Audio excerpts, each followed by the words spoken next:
I was looking for YouTube videos on how to install this, and it seems like just remove the Allen screws on the top, both sides. These are the Legends.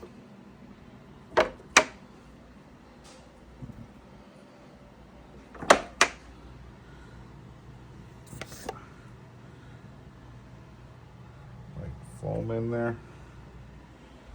And down here,